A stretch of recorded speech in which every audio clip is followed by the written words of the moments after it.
하겠습니다. 신약성경 히브리서 11장 7절 우리 함께 한 목소리로 읽겠습니다. 시작. 믿음으로 노아는 아직 보이지 않는 일에 경고하심을 받아 경외함으로 방주를 준비하여 그 집을 구원하였으니 이로 말미암아 세상을 정죄하고 믿음을 따르는 의의 상속자가 되었느니라. 아멘. 우리 말씀의 제목을 우리 함께 읽어보도록 하겠습니다. 시작. 믿음으로 순종하며 방주를 지은 노아. 믿음으로 순종하며 방주를 지은 노아라는 제목으로 말씀을 나누고자 합니다. 여러분 혹시 1992년 10월 28일 그날을 혹시 기억하시는 분 계시나요?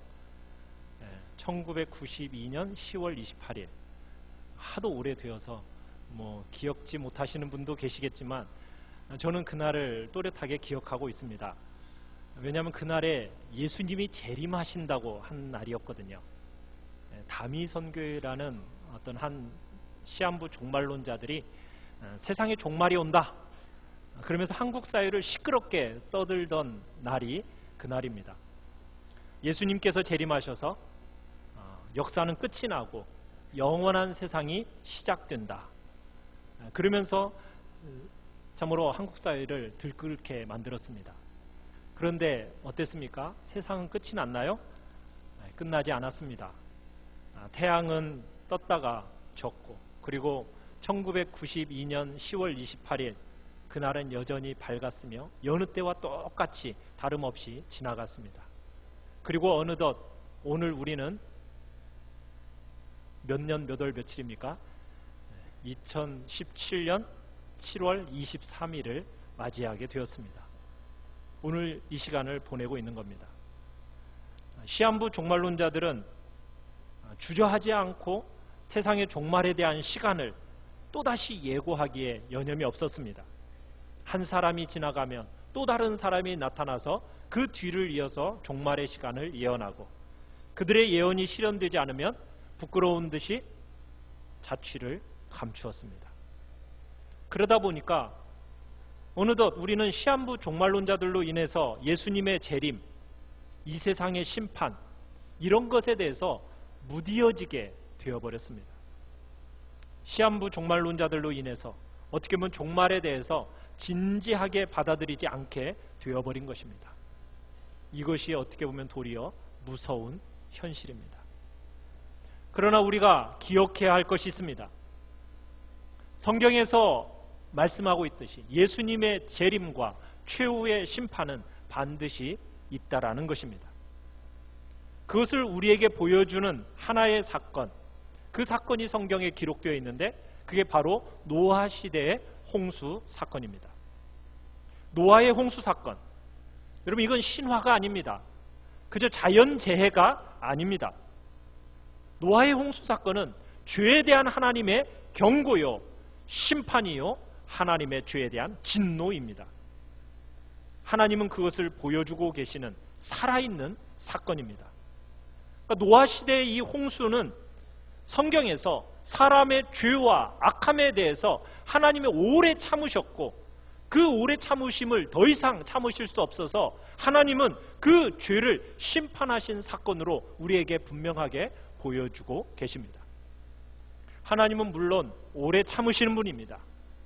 그러나 이런 하나님을 보고서는 마치 하나님은 죄까지도 문제를 삼지 않으시는 것처럼 생각하는 경향이 있습니다. 하나님은 그냥 사랑만 하시나 보다. 여러분, 그러나 성경은 그렇게 얘기하고 있지 않습니다. 하나님은 오래 참으시지만 그 죄에 대해서는 반드시 심판하심을 정확하게 말씀하고 계십니다. 하나님은 우리를 사랑하시기 때문에 자기의 사랑하는 아들 독생자를 십자가에 못 박혀 죽게 하실 정도까지 우리의 생명 하나하나를 귀하게 여기시며 사랑하십니다. 그렇지만 하나님은 끝까지 죄를 돌이키지 않는 자들에 대해서는 반드시 심판하십니다. 그 증거가 노아의 홍수 사건입니다. 하나님이 친히 만드신 세상입니다. 하나님께서 참으로 보시기에 너무 좋았다라고 너무나도 사랑하시고 오래 참으시고 아끼셨던 세상입니다. 그렇지만 그 죄악으로 인한 하나님의 심판은 결국 내리시고 말았습니다. 여러분, 노아의 홍수 사건은 신화나 자연재해가 아닙니다. 죄에 대한 하나님의 경고요, 심판이요, 진노를 보여주는 살아있는 사건입니다. 여러분, 이걸 기억하시기 바랍니다. 첫 번째, 믿음의 근거는 무엇일까? 하나님의 말씀입니다. 우리 따라해 보겠습니다. 믿음의 근거, 하나님의 말씀. 오늘 우리의 7절 말씀은 노아 홍수 사건을 통해서 우리에게 심판으로부터 살 수 있는 단 하나의 길을 우리에게 가르쳐주고 있습니다. 어떤 악한 죄인이라 할지라도 죄 중에 멸망하지 않고 보호받고 생명 얻게 되는 하나의 길, 그 길을 우리에게 보여주고 있는데 그 길이 무엇입니까? 7절에 무엇으로 시작하고 있습니까? 믿음으로. 바로 믿음으로입니다. 여러분, 우리가 구원받는 것은 우리가 가진 어떤 자격이나 업적이나 행위나 우리가 쌓아 올리는 어떤 업적이 아닙니다. 하나님의 은혜로 주시는 그 귀한 생명의 길을 우리가 믿음으로써 이제 심판으로부터 구원받는 것입니다. 구원의 유일한 길은 무엇이라고요?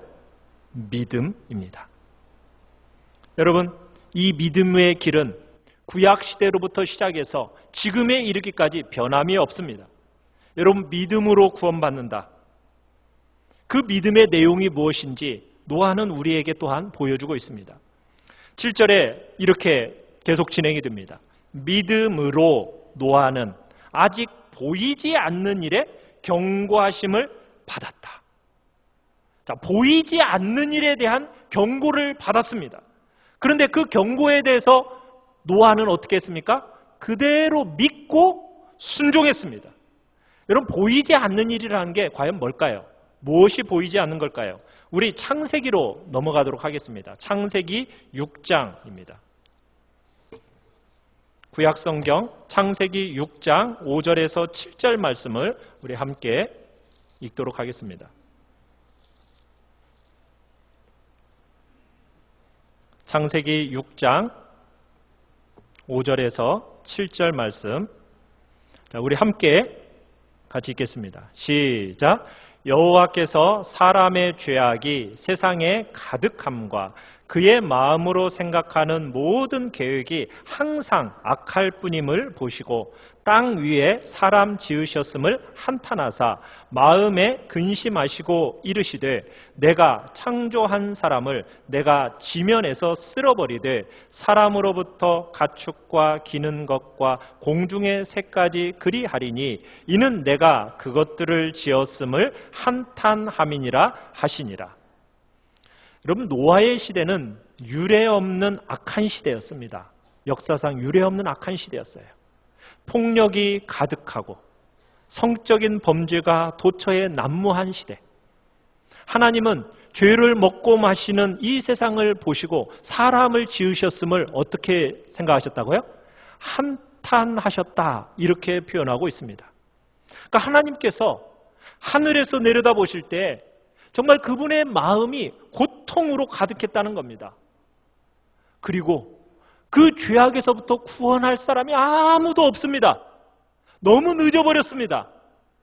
하나님께서 유일한 방법으로 제시하시는 것이 무엇입니까? 마치 전에 이 땅에 아무것도 없었던 듯이 인간과 이 땅의 모든 피조물들을 깨끗하게 어떻게 해버리시겠다고요? 쓸어버리겠다는 것이 하나님께서 지금 하시는 내용입니다. 하나님께서 노아에게 사람과 가축과 기는 것과 공중의 새까지 홍수를 일으켜서 땅과 함께 다 멸하겠다, 경고의 메시지를 주고 계시는 겁니다. 그러나 하나님은 은혜롭고 자비로우신 분입니다. 하나님은 은혜의 기간을 주십니다. 은혜의 기간, 얼마를 주십니까? 우리 3절로 한번 가보겠습니다. 6장 3절입니다. 시작. 여호와께서 이르시되 나의 영이 영원히 사람과 함께 하지 아니하리니 이는 그들이 육신이 됨이라. 그러나 그들의 날은 120년이 되리라 하시니라. 여러분, 회개할 은혜의 기간 몇 년을 주십니까? 120년을 주십니다. 회개하지 아니하면, 돌아서지 아니하면 120년 후에는 홍수로 세상을 멸망시키겠다 말씀하고 계시는 겁니다.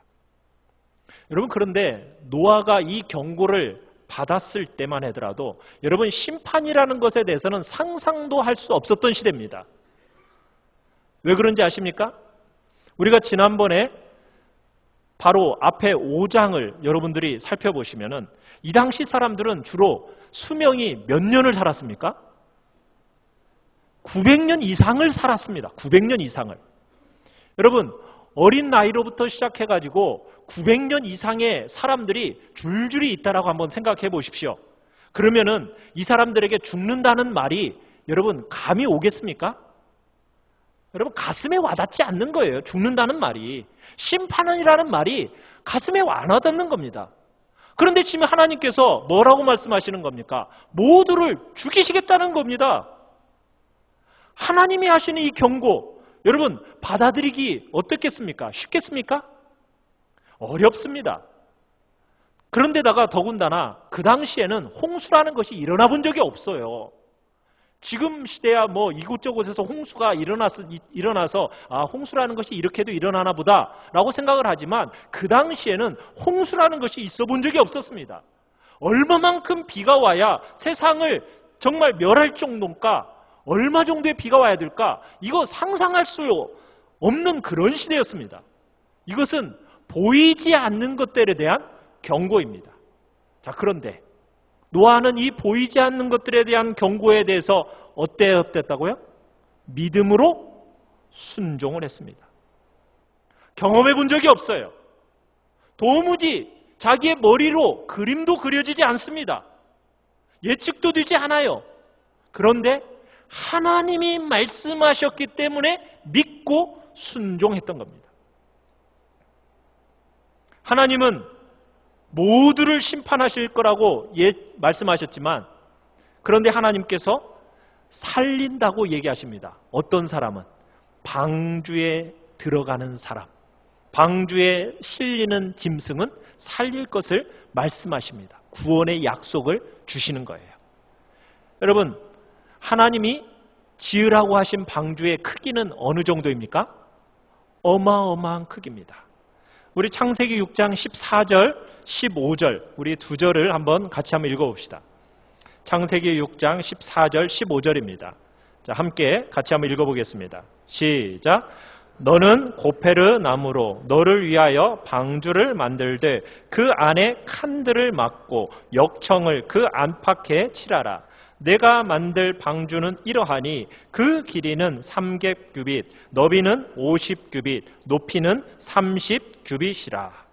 여러분, 자, 규빗이라는 단위가 나오는데 이 규빗이라는 단위는 어느 정도의 길이를 얘기하냐면 사람의 손의 팔꿈치부터 중지 손가락까지의 길이를 가리켜서 규빗이라고 이야기를 합니다.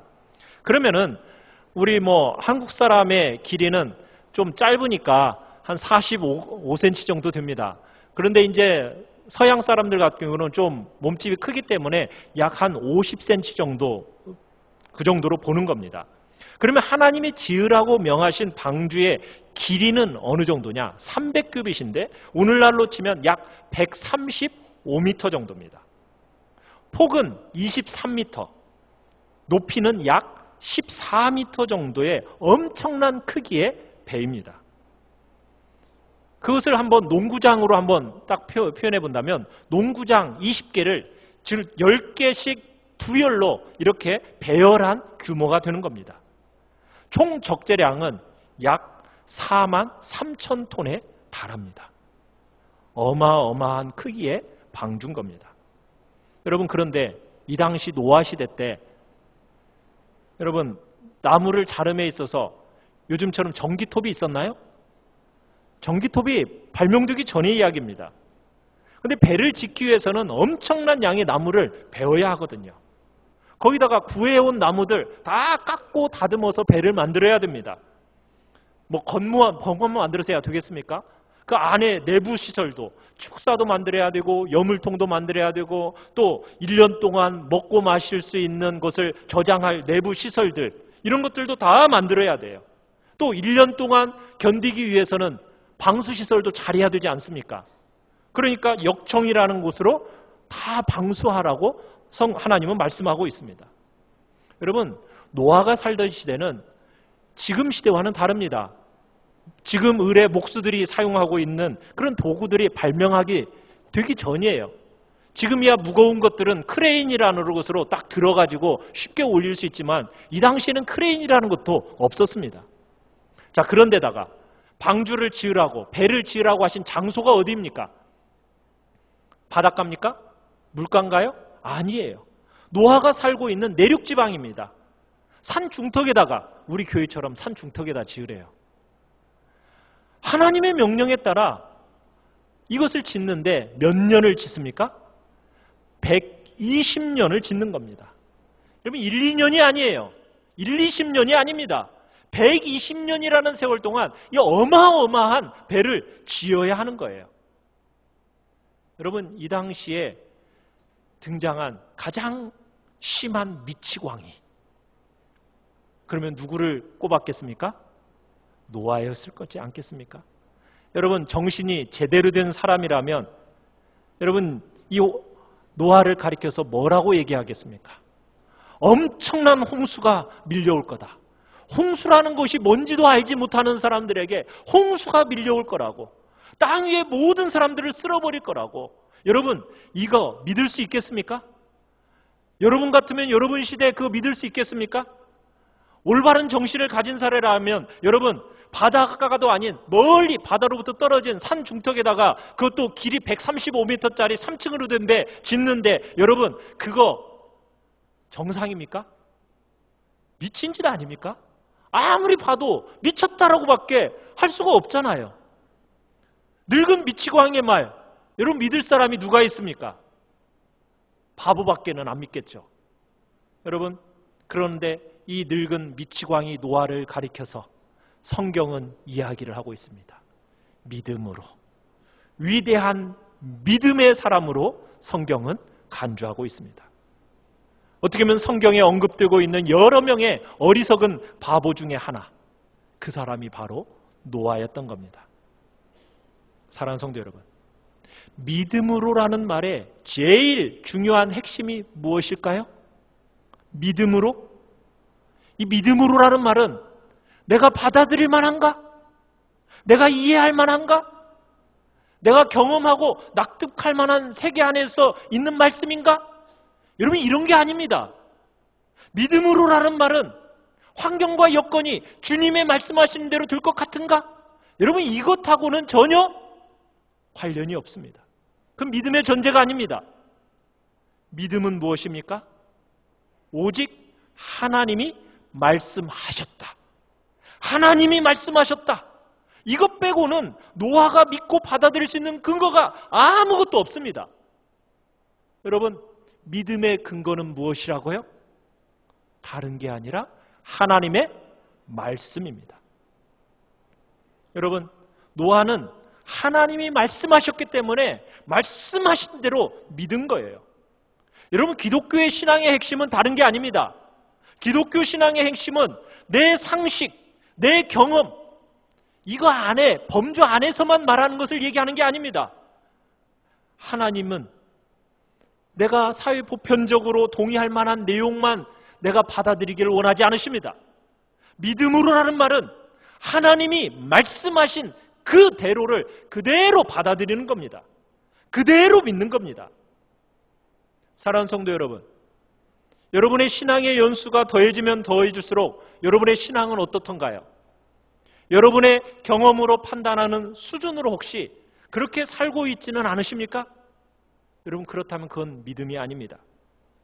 모든 상황과 주변이 하지 않아도 여러분 하나님의 말씀이기 때문에 그 말씀을 붙드는 것이 믿음입니다. 어린아이처럼 단순하게 믿는 신앙. 여러분 이 신앙을 여러분 가지시길 바랍니다. 여러분 신앙생활을 30년, 50년 여러분 이렇게 하시는 동안 여러분의 신앙은 어떻게 지금 지나가고 계십니까? 마치 다 아는 것처럼 흐르면 흐를수록, 시간이 흐르면 흐를수록 여러분 내가 다 아는 것처럼 새로운 거 하나도 없다. 여러분 이렇게 신앙생활이 진행되어 가고 있다면 여러분 마음 새롭게 하셔야 됩니다. 하나님의 말씀에 대해서 어린아이와 같은 단순한 마음이 여러분 안에 있기를 간절히 바랍니다. 여러분 말씀을 그렇다고 해서 맹목적으로 따라라, 목사의 말이면 무조건 따라, 여러분 이야기를 하는 것이 아닙니다. 여러분들이 성경을 읽어내면서 성경에 말씀하고 있는 것이 정말 그러한가 여러분 생각하셔야 됩니다. 그리고 말씀이 정말 그렇게 가르치고 있는가 여러분 분별해 내시고 나서 정말 말씀이 그러하다 하면은 여러분의 생애를 그 말씀에 거셔야 되는 겁니다. 이게 믿음으로 살아가는 겁니다. 하나님의 말씀에 여러분의 인생을 다 드리고 맡기며 살아가는 것, 여러분 이것이 기독교가 말하는 믿음입니다. 그러나 우리가 살고 있는 시대는 그렇지 않은 것 같아요. 정말 교만한 시대입니다. 사람들이 자신의 생각을 꺾으려고 하지를 않습니다. 자기 세계 안에서 자기 경험, 자기 생각, 자기 판단, 여러분 이것을 절대로 꺾으려고 하지 않는 시대를 살고 있습니다. 자기 중심입니다. 포스트 모더니즘이라고 해서 모든 것이 상대적이고 자기가 왕이요 신인 시대를 살아가고 있습니다. 그러나 사랑하는 성도 여러분, 우리는 하나님이 말씀하시면 그게 무슨 내용이 되었든지 간에 내 전 인격을 담아서 반응하겠다. 여러분 이것이 우리의 믿음이 되어야 합니다. 성경 전부를 믿으셔야 합니다. 성경 전부를 믿으셔야 돼요. 내가 이해되는 것만 받아들이고 내한테 좋은 것만 받아들이는 여러분 내 소견에 옳은 대로 하나님의 말씀을 받아들이면 절대로 안 됩니다. 하나님 앞에서 예수님을 오래 믿었다고 하는데도 아직도 우리의 자아가 살아서 꿈틀꿈틀거리는 이유가 무엇입니까? 내가 동의할 수 있는 것만 믿기 때문입니다. 여러분 우리는 그렇지 않아야 됩니다.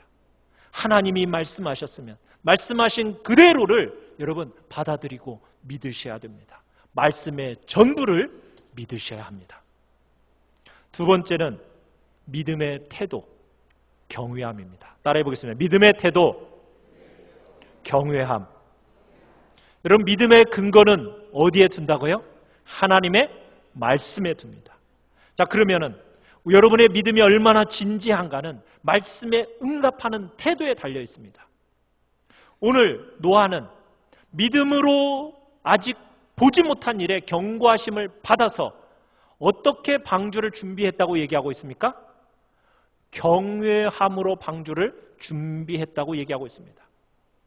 노아는 보이지 않는 것들에 대해서 하나님께서 말씀하셨을 때 그 전부를 어린아이처럼 단순하게 믿고 그 다음에는 경외함으로 방주를 준비했습니다. 경외함. 여러분 경외라는 단어가 무슨 뜻이죠? 경외. 거룩한 두려움이라는 뜻입니다. 하나님 앞에서 그 경고의 말씀을 어떻게 받아들였다고요? 두렵고 떨리는 마음으로 받았다는 겁니다. 그런데 두렵고 떨린다고 하니까 공포스러움으로 받아들였다 이렇게 얘기하는 게 아닙니다.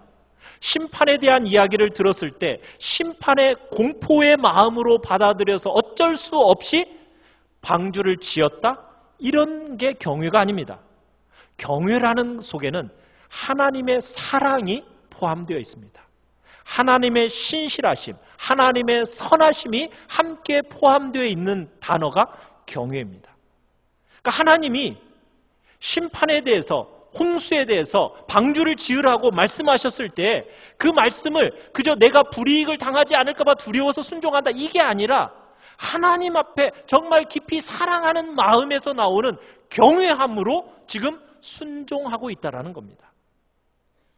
그러니까 노아는 하나님의 말씀을 딱 들었을 때 하나님이 나를 얼마나 사랑하시는가 이것을 알고 그분을 향한 사랑과 그렇지만 그분의 말씀에 대해서 두렵고 떨림의 마음으로 지금 그 들은 말씀대로 순종하고 방주를 지으며 나아가는 겁니다.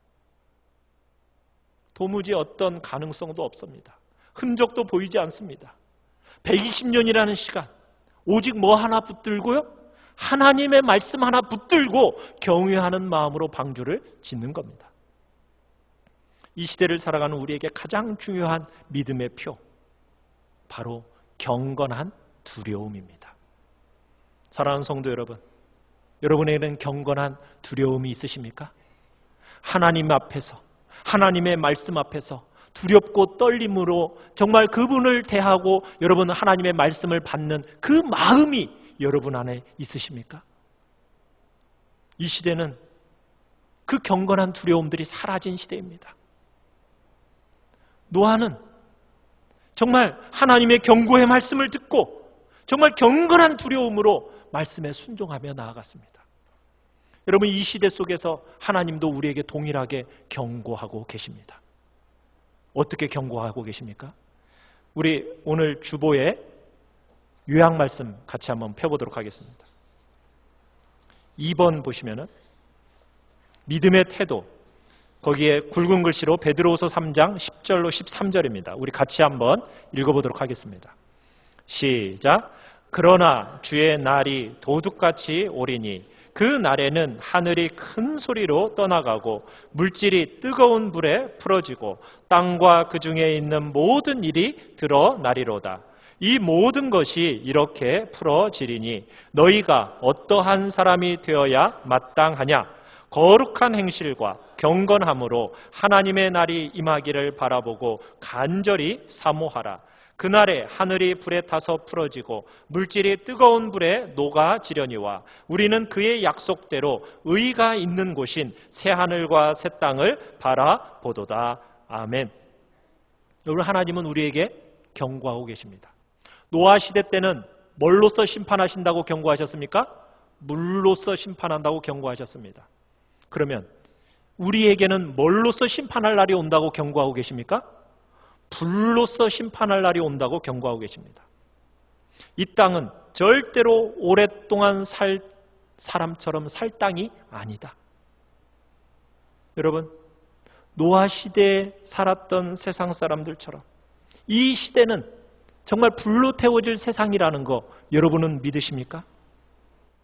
정말 하나님을 진실하게 믿는, 하나님의 진실함을 아는 사람이라면, 여러분 이 말씀이 한치의 오차도 없이 반드시 이루어질 것이라고 믿는 사람이라면 이 말씀 앞에 여러분 어떤 마음의 태도를 가져야 되겠습니까?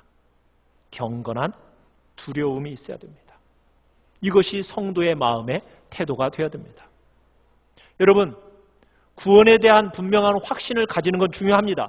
그래, 내가 예수 그리스도를 믿음으로 하나님의 자녀가 되었고 영원한 생명을 소유했다. 여러분 구원의 확신을 가졌습니다. 구원의 확신을 가진 다음에 여러분은 어떻게 마음가짐을 가지십니까? 그래, 나 이제 구원 받았으니 이제는 이 땅에서 좀 마음껏 누리며 살아도 될까? 여러분 그렇게 마음 가지면 안 됩니다. 마음속 깊은 곳에 두려움과 떨림이 있어야 됩니다. 어떤 두려움입니까? 내가 이 세상에 떠내려갈까? 이 세상이 주는 풍요함에 내가 떠내려갈까? 혹시나 그런 두려움이 내 안에 있어야 됩니다. 이 땅에 있는 것들이 잠시 후면 불태워진다고 분명히 성경은 얘기하고 있는 건데 아직도 내 마음은 이 땅에 있는 것이 전부인 양 내가 살아가고 있는 마음은 없는가? 이 마음에 대한 두려움이, 경건한 각성함이 우리 안에 있어야 한다는 사실입니다. 사랑하는 성도 여러분에는 경건한 두려움이 있으십니까? 세 번째, 믿음의 행동, 순종입니다. 따라해 보겠습니다. 믿음의 행동, 순종. 여러분 하나님의 말씀을 믿고 그 말씀이 가져다주는 경고로 말미암아 경건한 두려움이 있다면 그 다음에는 어떤 결과가 나와야 되겠습니까? 방주를 준비하며 살아야 됩니다. 그렇지 않습니까? 믿음이라는 것은 반드시 뭐가 동반되게 되어 있어요? 행위가 동반되는 겁니다. 믿음과 행함이라는 것은 동전의 양면과 같은 거예요. 믿음이 있다고 하면서 행함이 없는 것은 무슨 믿음이라고요? 죽은 믿음이라고요. 그것은 믿음이 아닙니다. 정말 믿음을 가진 자라면 무엇으로서 드러나야 돼요? 행함으로써 드러나야 되는 거예요. 물로써 온 세상을 심판하시겠다. 지금 경고하셨으면 그 경건한 두려움을 가진 자라면 그 다음에 무엇을 해야 되는 거예요? 방주 짓는 일을 해야 되는 겁니다. 물에 전혀 영향받지 않을 생명을 유지할 수 있는 유일한 길, 방주 짓는 일을 하는 겁니다. 방주 짓는 일에 자신의 우선의 삶, 모든 삶, 거기에 관심을 기울이는 겁니다. 남들과 똑같이 자녀 기르고 시집 가고 장가 가고 직장 생활합니다. 그렇지만 뭐가 달라요? 목적이 다른 거예요. 목적이. 직장 생활하면서 방주를 짓는 겁니다. 자녀를 기르면서도 삶의 목적은 뭐가 되는 겁니까? 방주를 짓는 거예요. 노아 당시 방주를 지을 때 노아의 삶이 어땠겠습니까? 여러분, 나머지 사람들이 이 방주를 짓는 노아를 바라보면서 어떻게 했겠어요? 여러분, 노아의 삶이라는 건 시대를 거스르는 삶이지 않습니까? 시대의 조류를 거스려 산다라는 거, 여러분 정말 피곤한 일입니다. 쉽지 않은 일이에요. 그 당시 얼마나 기괴하고 얼마나 정말 뒤떨어진 그런 삶이었겠습니까? 그런데다가 이웃들로부터 정말 노아가 농담거리가 되었을 겁니다. 그런데 농담거리가 된 이 노아는 오로지 뭐 하나 붙들고요? 말씀 한마디 붙들고 청청한 대낮에 정말 어마어마하게 큰 방주를 짓는 겁니다. 주변 사람들은 어땠겠어요? 비난하고 조롱하고, 그게 날이 더해갈수록 핍박과 모욕까지 퍼부었겠죠. 아마 그의 삶은 정말 세상 사람들로부터 외면받고 핍박과 조롱 속에서 살았을 겁니다. 주변 사람들이 다 그러지 않겠어요? 역사 이래로 한 번도 그런 일이 없는데 어째서 너는 그런 어리석은 일을 하느냐고, 아마 사람들로부터 온갖 조롱과 비웃음거리가 되었을 겁니다. 그러나 노아는 하나님의 말씀을 믿었습니다. 그리고 경외함으로 뭘 준비했다고요? 방주를 준비했습니다. 왜 그런 일이 가능하다고요? 믿음 때문에 가능한 겁니다. 믿음. 홍수가 있을 것이라는 믿음 때문에, 하나님의 말씀은 분명히 이루어질 거라는 믿음 때문에 그 행동을 가져온 겁니다. 믿음을 가진 사람, 여러분 진짜 믿음을 가진 사람은 심판이 있을 것을 기억하고 자신을 준비하는 사람입니다. 사랑하는 성도 여러분, 이 시대 속에서 여러분들은 심판의 날이 있다라는 사실을 기억하면서 여러분은 살아가고 계십니까? 하나님은 분명히 물로 심판하지 않고 뭘로 심판하신다고요? 불로 심판한다고 말씀하십니다. 이 땅을 다 불태운다고, 그리고 새하늘과 새 땅을 주시겠다고 말씀하십니다. 이 말씀 앞에 여러분의 마음은 경건한 두려움이 있으십니까? 그렇다면 우리는 어떻게 살아야 될까요? 절대로 태워지지 않을 것들을 위해서 살아야 되지 않겠습니까? 고린도전서에서는 뭐라고 말씀하고 있습니까? 우리 다시 한번 요약 3번, 고린도전서 3장 12절에서 15절의 말씀을 우리 같이 한번 읽어보겠습니다. 시작. 만일 누구든지 금이나 은이나 보석이나 나무나 풀이나 지프로 이 터 위에 세우면 각 사람의 공적이 나타날 터인데 그 날이 공적을 밝히리니 이는 불로 나타내고 그 불이 각 사람의 공적이 어떠한 것을 시험할 것임이라. 만일 누구든지 그 위에 세운 공적이 그대로 있으면 상을 받고 누구든지 그 공적이 불타면 해를 받으리니 그러나 자신은 구원을 받되 불 가운데서 받은 것 같으리라. 아멘. 마지막 날이 오면 뭐가 밝혀질 거라고요? 공적이 밝혀질 겁니다. 그날의 불로써 각 사람의 그 공적이 어떠한가 시험할 겁니다. 그때 나무나 풀이나 지프로 지은 모든 것들은 다 어떻게 되어집니까? 불로써 딱 시험해 보면 다 없어져 버립니다. 태워져 버려요. 그러나 보석이나 금이나 은으로 짓는 것들은 어떻게 됩니까? 그것들은 불 속에서 더 반짝반짝 빛이 납니다. 온전한 아름다움을 보이게 될 겁니다. 존귀와 영광이 나타나는 거죠. 사랑하는 성도 여러분은 우리가 사는 이 세상이 정말 불로 태워질 세상이라는 것 알고 살아가고 계십니까? 정말 그날의 모든 것이 태워질 때 후회하지 않고 하나님 앞에서 정말 남아있을 것을 위해서 여러분 살아가고 계십니까? 사랑하는 성도 여러분, 여러분의 삶에 모든 것들이 다 불태워질 그날, 모든 것들이 다 아무것도 흔적 없이 다 사라지는 그날, 여러분들이 믿음으로 하나님을 생각하고 여러분들이 믿음으로 하나님을 바라보고 여러분이 믿음으로 예수님의 고난을 생각하면서 살았던 그 삶은 절대로 사라지지 않고 하나님 앞에서 영광과 존귀와 하나님께서 여러분들을 영화롭게 하시는 복된 삶을 안겨주실 것입니다. 사랑하는 성도 여러분, 어떻게 살아가고 계십니까? 이 시간 우리 주님 앞에 찬양으로 결단하며 나아갑시다.